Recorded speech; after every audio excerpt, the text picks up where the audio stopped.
Okay, let's see here. Third time is a charm.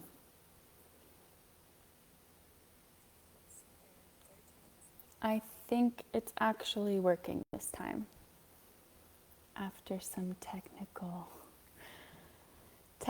fun, lo and behold, we are here. So, hello. If you are live with me, I actually don't see anyone yet. So, for anyone who watches the replay and joins in, hello and welcome. If you're new, obviously my name is Courtney, but if we haven't personally connected, I'm delighted you're here and I look forward to sharing this space with you. So, something that I like to do with this space of Facebook is to jump on and share my heart through reading a piece of writing that may have come through me as the messenger of a bigger message. So that is what I'm going to be doing today. And I want to preface this message today with please do your best to take this for the depth of the message coming from within me to within you, rather than getting caught up in the words themselves. Rather than trying to pick apart every single word, figuring out what it means with logic, it's just not the point of what I write and what I'm bringing forth.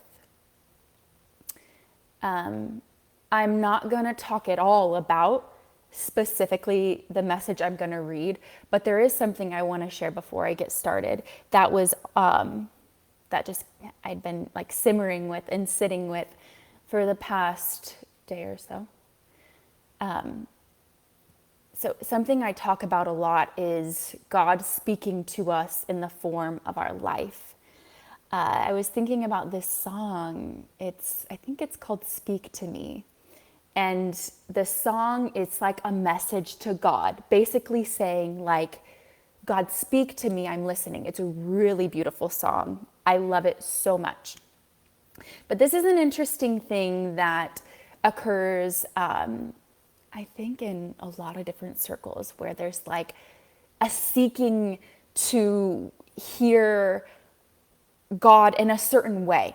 That's what I think it comes down to. And the interesting thing that I think is most commonly missed about hearing God is having the attunement and the courage, the willingness to be brave and witness God speaking to us in the form of our life in the simplest of ways, in our home, in our relationships, as we're driving to work, as we're checking out in the grocery store.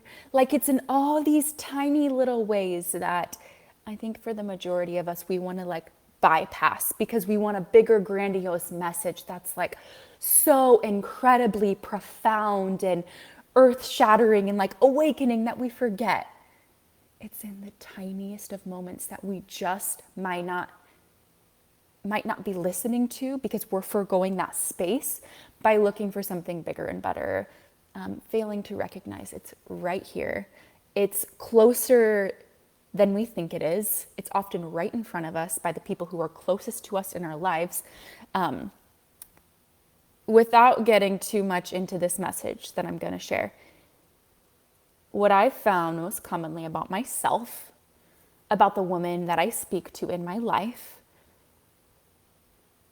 is that we get so versed in the knowing about philosophical meanings and messages that we forget to look at and to listen the way it's like smack dab in front of us, because it's easier to read about it than to look at it and to let it teach us. So that's my little preface. And before I go into it, the thing I want to say to you that I want you to ask yourself is to just go in with the intention and question. It doesn't have to be this word for word. You can reword it your own way. But I'm just going to kind of give you like the meat, the core of what this is. And the question is basically what I was just speaking to. What is God, or even where is God speaking to me in the form of my life that I may not be willing to listen, that I may be trying to forego, that I may be running and looking for someone else to tell me or something else to tell me when it's right in front of me. And that doesn't mean you'll immediately walk away from this live with an answer. Maybe you will, but either way, just let it simmer, let it soak in, because this is a constant thing. This is a thing that I'm like constantly coming face to face with. And it also doesn't have to be something really big and grandiose. It could be something that is seemingly small. What's big, what's small, that's all so relative. Another conversation for another day. But don't be so quick to judge the answer. I'll say that. And when you know you've sat with the answer, because it's very prevalent and you just know, take that with you to a place within, not needing to go fix, not needing to go control or plan or like orient to something that was wrong, because it was never about that. It was all just about looking it in the face, like looking at whatever that truth was in the face, and being like embodying the courage to be with it, to be at one with it, and having some honor and reverence for yourself for doing so. So that's my pre-message before I get started. And I think this is the last thing that I will say. I would love, love, love to hear from you, whether it was like whatever that answer was or whatever this speaks to within you. If you would be open to leaving that in the comments, letting me know what's stirring or simmering. And if you don't feel comfortable doing that in the comments publicly, I totally understand. That's no problem. Messenger for me is open. So that's my only request, is that if you're going to partake in this with me, chime in with me, give some feedback, let me know what's sitting with you. And if there's parts that aren't, that's great. Feel free to let them go. I don't expect anything about this to be like a linear transmission, but rather, that place within me speaking to that place within you that I said, or that I spoke to earlier. If you want the written version of this, you can find it on my Facebook page. It was posted 6 days ago, and I'm opening it up right now. You'll see it with the photo of the hand of God. And without further ado, I will get started. So wherever you are, just find a comfortable place. It would be ideal that you're listening to this somewhere where you can sit down and even close your eyes.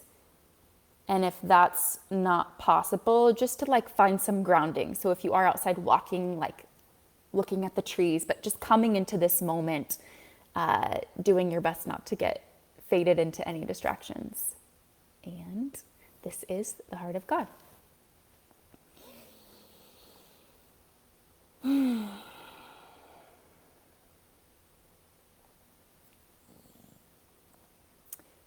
The closer you get to a man, I don't mean that as a soul physical closeness, nor closeness through the duration of time in relations.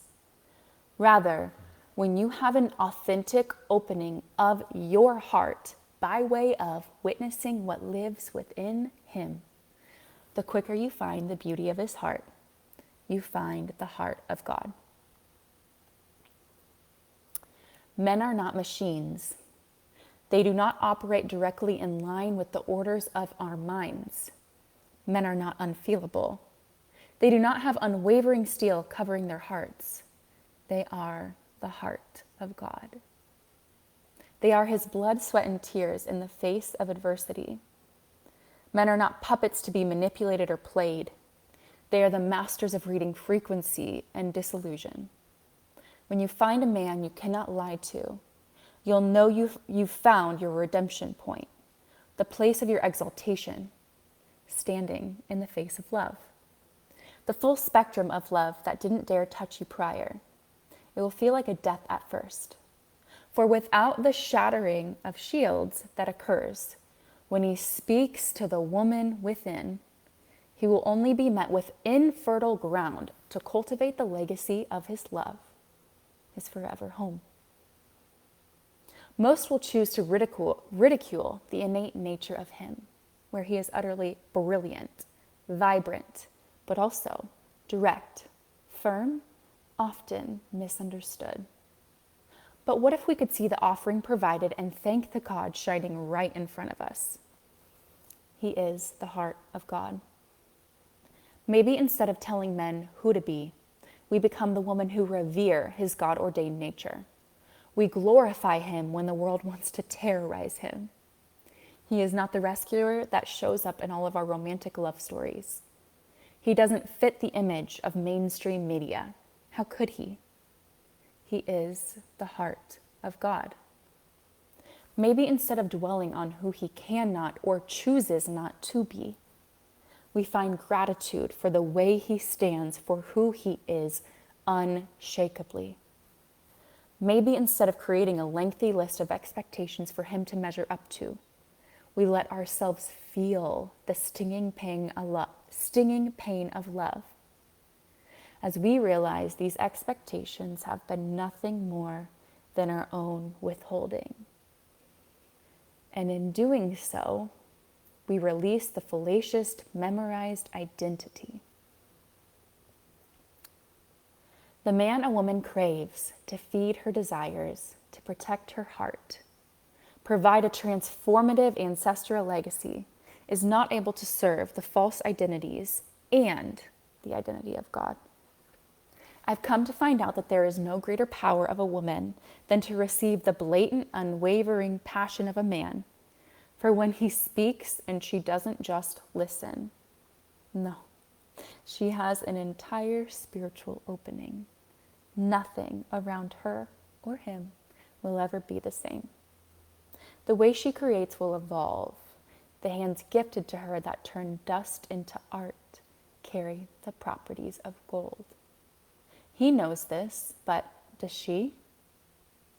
Better together, that is true, when the message of God through the men we choose in our lives is no longer rejected. When you look at him, who do you see? He is the heart of God.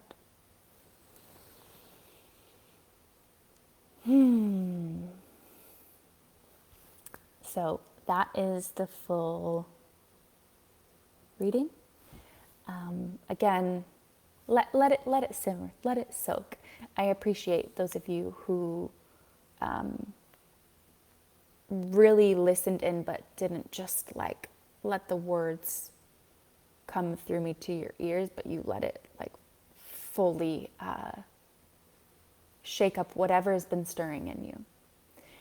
And as you let that like simmer and speak through your life,